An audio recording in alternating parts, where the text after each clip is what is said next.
여러분 안녕하십니까? YTN 시청자를 위한 옴부즈만 프로그램 시청자의 눈입니다. 먼저 뉴스 진단 시간입니다. 이번 주엔 북한 사격 도발과 드레스덴 제안 관련 보도를 모니터했습니다. 이정남 시청자 평가원과 정치부 김희준 기자 함께하겠습니다. 안녕하십니까? 안녕하십니까? 네, 이정남 평가원 북한 사격 도발 보도 어떻게 보셨습니까? 네, 북한이 새로운 형태의 핵실험을 시사하며 위협하는 상황에서 지난 31일 서해 해상 사격 훈련 구역을 선포하고 북방 한계선 인근 해상 전역으로 해안포, 방사포 사격을 실시했습니다. 북한이 발사한 포탄 500여 발 가운데 100여 발이 NLL 남쪽에 떨어졌습니다. 북한이 발사한 포가 우리 영해에 떨어졌다는 것은 명백한 도발 행위입니다. 보도에 따르면 북한의 이번 도발은 한미연합 군사훈련에 대한 맞대응 성격이 강한 것으로 보이며 최근 중장거리 미사일을 발사하는 것도 국제사회의 대응을 보며 4차 핵실험을 강행하겠다는 뜻으로 해석합니다. 이번 북한의 도발로 국제사회의 대응은 무엇인지 궁금합니다. YTN은 북한의 사격 도발 상황을 뉴스 특보로 전하고 전문가를 출연시켜 상세한 배경 등을 보도에 돋보였습니다. 특히 백령도 현지 주민 인터뷰와 또 주민이 촬영한 사진과 영상을 전해 현장감 있는 보도를 진행했습니다. 또한 북한의 포격으로 피해를 입은 어민들의 리포트는 타 방송사보다 세심하게 접근했고요. 북한군 사격방송 싱크 역시 단독 보도한 내용이었습니다. 하지만 TV 뉴스 영상은 사실을 정확하고 객관적인 방법으로 보도해야 합니다. 뉴스 특보 초반에는 북한 사격 화면의 자료 화면임을 고지했지만 뉴스 나이트 등 주요 전역 뉴스에서는 자료 화면 고지를 누락했습니다. 사소한 문제일 수 있지만 정확한 보도를 위해 신경 써주시길 바라겠습니다. 네, 김 기자 평가원 지적이 있었는데요. 당시 상황을 좀 정리해 볼까요? 네. 북한의 지난 31일 서해 해상 사격 훈련은 지난 2010년 연평도 포격 도발을 연상시켰습니다. 북한은 서해에 해상 사격 훈련 구역을 선포한 지 4시간 15분 만에 해안포와 방사포 등을 동원해 대규모 사격을 시작했고, 이에 맞서 우리 군의 대응 사격도 진행됐습니다. 4시간 가까이 백령도를 비롯한 서해 5도 주민들은 공포에 떨어야 했는데요. 북한의 이번 대규모 사격은 지난 한 달여 동안 계속되온 무력 시위의 일환이었습니다. 북한은 한미연합 군사훈련이 시작되기 전인 2월 21일 신형 방사포 4발을 동해로 발사한 것을 시작으로 스커드 미사일과 지대지 로켓 등 다양한 발사체를 동원해 한미연합 훈련에 대한 무력 시위를 벌였습니다. 지난달 26일에는 중거리 탄도미사일인 노동미사일 2발을 동해로 쏘아 올렸습니다. 이번 서해 사격 훈련까지 한 달여 동안 모두 9차례 도발을 감행한 겁니다. 그동안 이 같은 북한의 도발을 우려스럽게 지켜본 국제사회는 노동미사일 발사 다음 날 유엔 안전보장이사회 규탄 성명을 발표했습니다. 하지만 이에 반박해 북한 외무성은 성명을 통해 새로운 형태의 핵실험도 배제하지 않는다면서 4차 핵실험 가능성을 위협했습니다. 만약 북한이 4차 핵실험에 나선다면 국제사회에 더 큰 제재에 직면할 것으로 보입니다. 유엔 안보리는 핵실험과 장거리 미사일 발사에 대해서는 거의 자동적으로 제재를 결의합니다. 북한의 도발 수준에 따라 더욱 강력한 제재 조치를 찾을 것으로 보입니다. 북한은 지난 2006년과 2009년 그리고 2013년 3, 4년 간격으로 1, 2, 3차 핵실험을 감행했고, 그때마다 유엔 안보리는 즉각 대북 제재 결의안을 통과시켰습니다. 특히 2013년 2월 3차 핵실험에 대한 안보리 대북 제재 결의안 2094호는 그 어느 때보다 강력했습니다. 중국을 포함한 안보리 5개국 상임이사국 등 15개 나라가 만장일치로 채택한 제재안입니다. 핵과 탄도미사일 개발과 관련된 북한의 금융거래를 모두 금지하고 수출 금지 품목을 실은 것으로 보이는 북한 출입 선박의 화물 검사, 그리고 북한 외교관에 대한 감시 강화 등의 내용이 담겨 있습니다. 특히 북한의 혈맹이었던 중국이 2094 결의안에 찬성표를 던지고 북한의 핵실험에 강력히 반대하고 있다는 것을 주목해 봐야 합니다. 특히 지난해 중국의 국유은행들은 북한과의 거래를 잇따라 중단하면서 대북 금융제재 수위를 높이기도 했습니다. 이런 상황에서 북한이 만약 4차 핵실험을 감행한다거나 장거리 미사일을 발사할 경우 국제사회는 북한을 더욱 고립시키는 전략을 구사할 것으로 보입니다. 또 이번 사격훈련 보도에서 아쉬운 점도 지적해 주셨습니다. 최근 북한의 대규모 서해 사격훈련과 우리 군의 대응 사격이 이루어지던 긴박한 상황에서 YTN은 백령도 현지 주민의 생생한 인터뷰와 촬영 화면을 보도하고 북한군의 사격 방송 녹취록 또한 단독 보도했습니다. 이를 통해서 시청자 여러분께 좀 더 생생하고 빠른 뉴스를 전달할 수 있었던 데 보람을 느끼며 또 이를 평가해 주신 것도 감사드립니다. 하지만 말씀하신 대로 저녁 보도에서는 자료 화면 고지를 빠뜨리는 작은 실수가 있었습니다. 앞으로는 시청자분들의 오해가 없도록 좀 더 세심한 보도에 주의를 기울이도록 하겠습니다. 네, 또 박근혜 대통령의 드레스덴 연설 이야기도 좀 해봐야 될 것 같은데요. 이정남 평가원 어떻게 보셨습니까? 그 박근혜 대통령은 독일 통일이 역사적 필연이었듯이 한국의 통일도 필연적이라며 드레스덴 통일 구상을 밝혔습니다.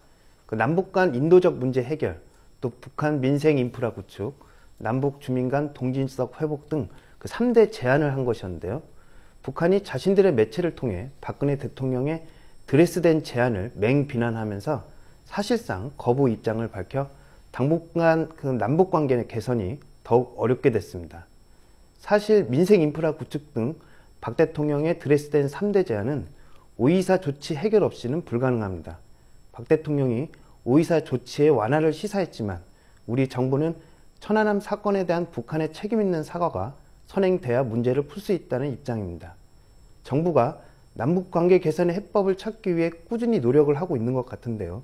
그 이 일에는 안철수 새정치연합 공동대표가 드레스덴 선언을 환영하며 정부의 대북 화해 노력을 지지할 것이라고 밝혔습니다. 정부는 이 제안에 실천될 수 있는 구체적인 방안이 있는지 궁금합니다. 네, 윤 기자 어떻게 들으셨습니까? 네, 박근혜 대통령은 지난 28일 통일 독일의 상징 드레스덴에서 한반도 평화통일 구상을 밝히면서 대북 3대 제안을 했습니다. 이산가족 상봉과 모자보건 사업 등 인도적 문제의 해결, 복합 농촌단지 설립을 비롯한 북한의 민생 인프라 구축, 그리고 남북교류협력사무소 설치를 대표로 하는 남북 주민 간의 동질성 회복이라는 3대 제안이었습니다. 장기적 안목으로 본다면 남북 간의 교류 협력에 물꼬를 두고 통일을 준비하는 밑거름이 될 수 있는 제안들로 평가됩니다. 하지만 현재 남북 간의 현실에서는 그렇게 쉽게 실현될 수 있는 문제는 아닙니다. 북한은 박 대통령의 드레스덴 연설에 호응해 오기는커녕 연일 비난을 퍼붓고 있습니다. 노동신문과 조선중앙TV 등 북한 매체들은 잇따라 주민 인터뷰를 보도하면서 박 대통령과 드레스덴 제안 등에 대해 격렬하고 원색적인 비난을 거듭하고 있습니다. 북한이 이렇게 나오는 것은 천안함 폭침 사건으로 취해진 우리 정부의 5.24 대북제재 조치 해제나 금강산 관광 재개 등 북한이 원하는 내용이 없어서라는 해석이 나오고 있습니다. 정부는 5.24 조치 해제는 천안함 폭침에 대한 북한의 사실 인정과 책임 있는 조치가 있어야 한다는 입장을 고수하고 있습니다. 하지만 이 5.24 조치 때문에 드레스덴 통일 구상이 실현되기 힘들다는 주장은 반박하고 있습니다. 인도적 지원이나 민생 인프라 구축 등은 이런 5.24 조치의 기본 틀이 유지되는 범위 내에서도 가능하다는 겁니다. 당장 북한이 드레스덴 연설을 거부하는 모습을 보이고 있지만 남측과의 대화를 전면 거부하는 것은 아닙니다. 이달 중순 한미연합 군사훈련이 종료되고 북한이 느끼는 엄중한 정세와 국면이 끝난다면 남북 어느 쪽의 제안으로든 다시 대화가 이어갈 계기가 생길 것이라고 생각을 합니다. 이번 드레스덴 제안에서 박 대통령은 북한 비핵화를 전제 조건으로 내세우지는 않았지만 북한이 핵을 포기해야 국제사회와의 더 큰 협력이 가능함을 강조했습니다. 이제 중국마저 북한의 도발을 더 이상 봐줄 수 없다고 인식하고 있는 상황에서 북한이 핵실험을 감행하고 핵과 경제 병진 노선을 고집한다면 유엔 회원국 193개국 가운데 이를 환영할 나라는 그리 많지 않을 것입니다. 북한은 이런 현실을 깨닫고 핵을 포기하고 개혁 개방으로 나오면서 국제사회와의 협력의 길도 모색해야 할 것입니다. 이런 가운데 우리 정부도 대북 원칙을 강조하되 북한이 대화로 나올 수 있도록 운신의 여지를 조금씩 준다면 교류 협력의 확대를 바탕으로 통일 구상에 한 걸음 더 나아갈 수 있을 것으로 보입니다. 네, 오늘 북한 포격 도발과 박 대통령의 드레스덴 연설에 대해서 김희준 정치부 기자와 이정남 평가원과 이야기 나눠봤습니다. 고맙습니다. 감사합니다.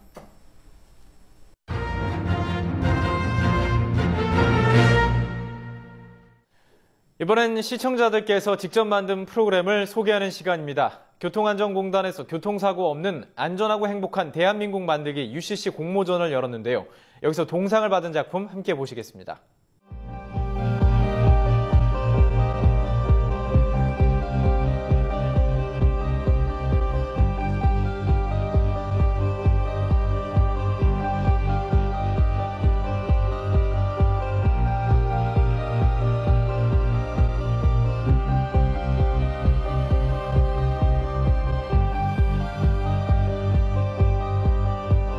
In an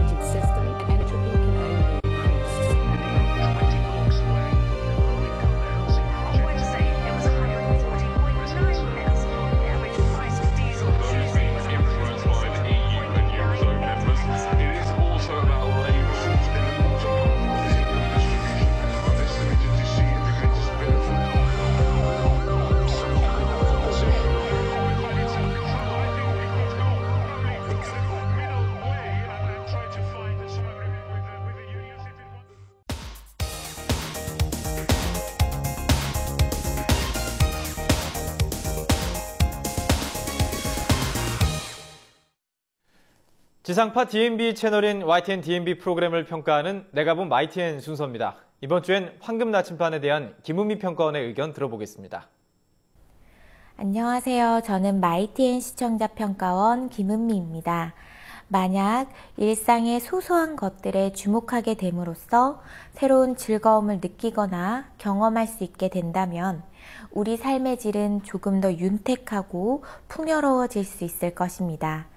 이처럼 일상에 대한 소소한 즐거움과 유익한 정보를 전달하기 위해 YTN에서도 다양한 프로그램들이 존재하고 있습니다. 그 중에서도 오늘은 황금 나침반에 대해 이야기해보고자 합니다.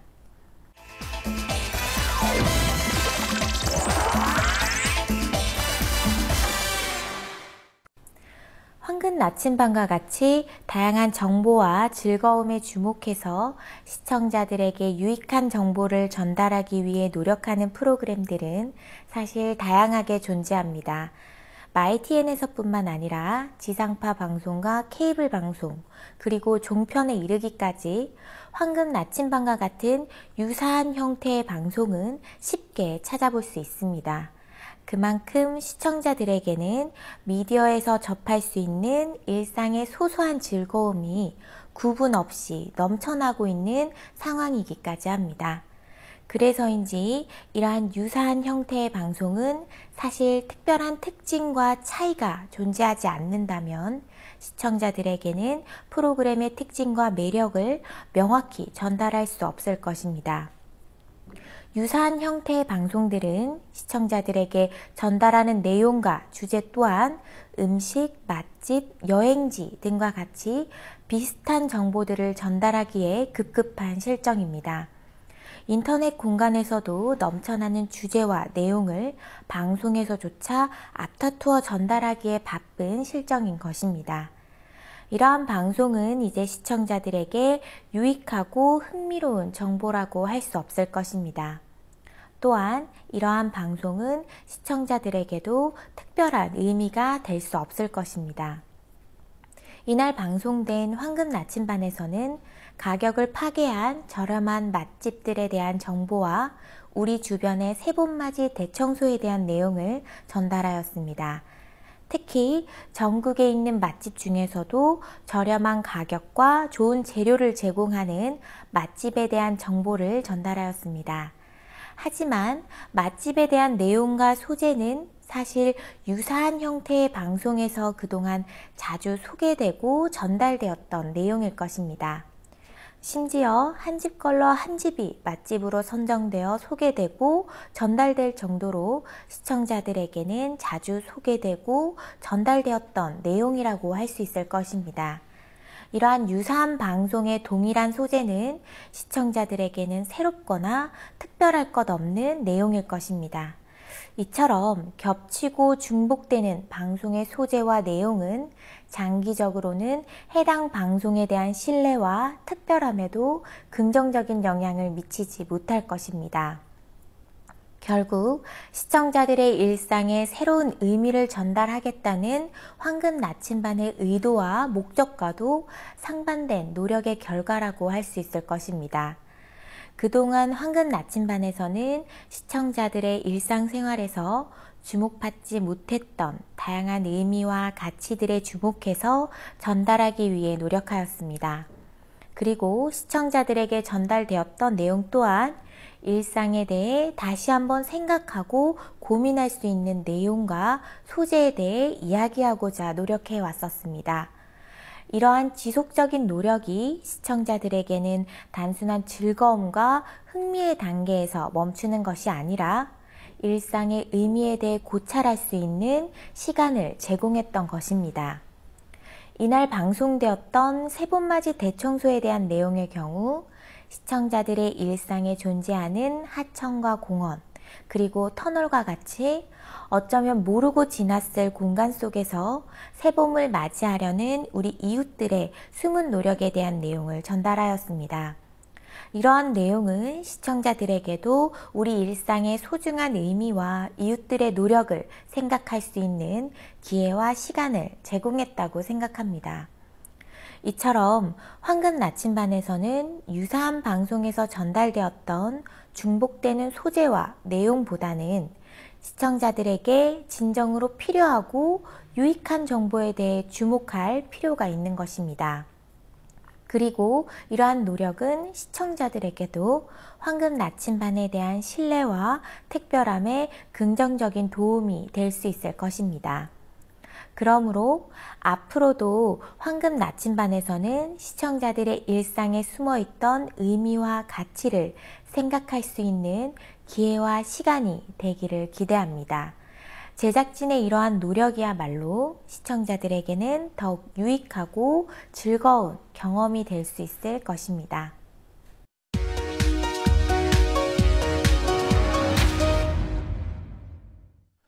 이번 순서는 시청자들의 지적사항을 정리한 모니터 보고 시간입니다. YTN은 채널 특성상 현장 생중계를 많이 하는데 현장 상황을 빠르고 생생하게 전해주는 것은 바람직한 일이지만 현장 연결이 제때 이루어지지 않아서 시청하기에 불편한 경우가 종종 있습니다. 라는 의견이 있었습니다. YTN에서는 지난 1일 뉴스 도중에 최경환 새누리당 원내대표의 국회 연설을 생중계했는데요. 국회 본회의장을 연결했을 때 최 원내대표는 등장하지 않았고 국회의사국장의 발언과 국회의장 발언, 신임 국무위원 인사 등을 보여주다가 중계를 일단 접었습니다. 그리고 6분 뒤에 다시 연결해서 최 원내대표의 연설을 중계했습니다. 생중계 연결이 늦어지는 경우도 있었는데 같은 날 김민석 국방부 대변인 브리핑을 중계차로 연결했는데 이때는 연결이 늦어서 브리핑은 이미 끝나고 질의응답이 진행이 되고 있었습니다. 생중계인 만큼 불가피한 측면도 있지만 가급적 제때 연결해서 현장 중계의 장점을 잘 살렸으면 좋겠다는 시청자들의 지적이 있었습니다. 지난달 31일 북한이 서해 NLL 해상에 포사격을 해서 남북 간의 긴장이 고조됐는데요. YTN에서는 북한이 우리 측에 밝힌 탄착 목표 지점 가운데 가장 가까운 곳이 서해 NLL 해상에서 0.5마일가량 떨어져 있다고 보도했습니다. 포탄이 떨어지는 위치가 서해 북방 한계선에서 얼마나 되는지가 시청자들의 관심사인데 0.5마일은 어느 정도 거리인지 가늠이 되지 않았습니다. 800m쯤 된다고 했으면 시청자들이 쉽게 감을 잡았을 것 같습니다. 지난달 31일 YTN에서는 여야 모두 본격적으로 지방선거 준비를 하고 있다는 내용의 보도를 했는데요. 이때 앵커 배경 화면에서 새누리당 로고는 잘리고 새정치민주연합 로고는 앵커에 가려서 보기에 좋지 않았습니다. 그런가 하면 허재호 전 대주그룹 회장의 황제 노역 논란과 관련된 보도에서는 앵커 배경 화면의 인물이 누구인지 알아보기 어려울 정도로 화면 상태가 좋지 않았습니다. 시청자들은 카메라의 각도를 고려해서 배경화면 그래픽을 제작하거나 배경화면이 제대로 나오도록 앵커의 위치를 정했으면 좋겠다고 지적했습니다.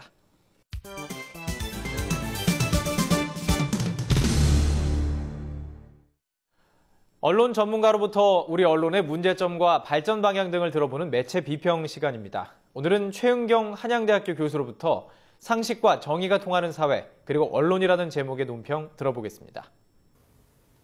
지난 3월 전 대주그룹 허재호 회장의 황제 노역이 언론에 보도됐습니다.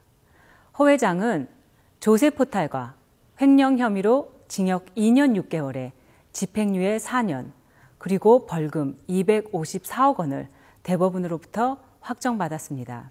당시 허 회장의 재판을 담당한 광주 고등법원은 판결과 함께 하루 5억 원의 노역을 선고했는데 이는 하루 10만 원도 안 되는 노역을 하는 일반인과 비교할 때 국민이 납득하기 참 어려운 결정이었습니다.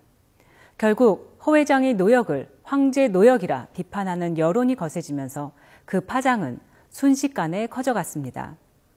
국민들은 실형을 받고도 해외로 도피해 호화 생활을 하며 벌금을 내지 않았던 허 회장을 비난했지만 무엇보다 대한민국 최고의 국가기관 중 하나인 법원이 비상식적으로 법을 집행하고 있다는 것에 실망이 더 컸습니다.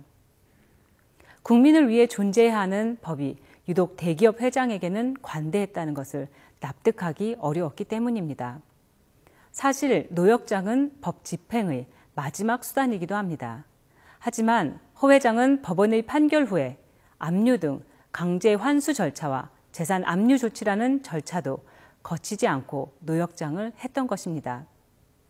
현재 우리 법원은 순환 근무를 하지 않고 지방 관할 법원에서 부임해서 퇴임할 때까지 근무하는 향판제를 시행하고 있습니다.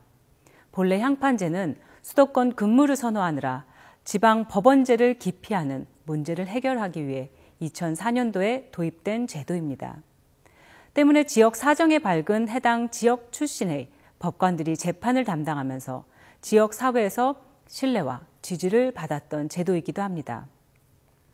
그런데 이번 법원은 이번 일로 여론이 심각해지자 허 회장에게 강제 환수와 재산 압류 조치를 뒤늦게 시행하고 있습니다. 또한 4월 2일 황제 노역 판결로 논란이 됐던 광주 법원장의 사표가 신속히 수리되면서 향판제를 악용하며 유착을 했을 가능성에 대한 의혹은 서둘러 마무리되어 버렸습니다.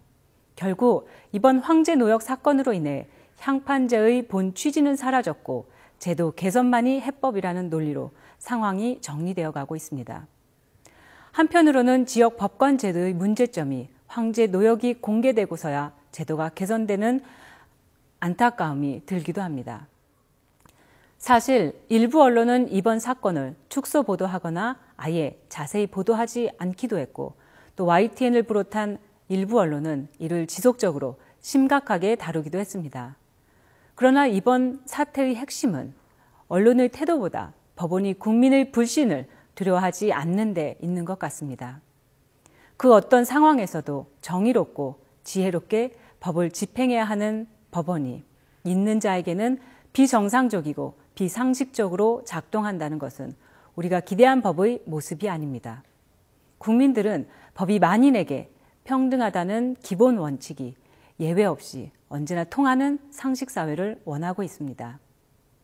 지금은 권력을 감시해야 하는 언론도 법원이 국민들로부터 신뢰를 얻기 위해 어떤 쇄신을 해야 하는지 진지하게 논의해야 할 것입니다. 시청자의 눈은 시청자 여러분의 참여를 기다리고 있습니다. YTN 홈페이지 시청자 의견 코너에 글을 남겨주시면 좀 더 정확하고 공정한 방송을 만드는 데 참고하겠습니다. 이번 주 순서는 여기서 마치겠습니다. 여러분 고맙습니다.